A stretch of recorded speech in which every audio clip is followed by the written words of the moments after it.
You ask Tiger to solve. This deals with linear equations with one unknown. The final result is y equals 17. Let's solve it step by step. Swap sides.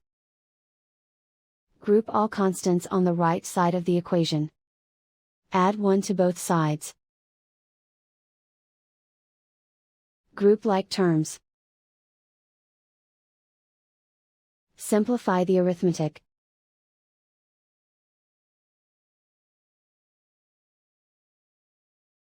Isolate the y. Divide both sides by -7. Cancel out the negatives. Simplify the fraction.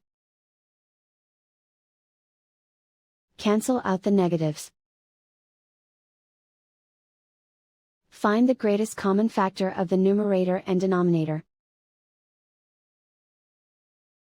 Factor out and cancel the greatest common factor.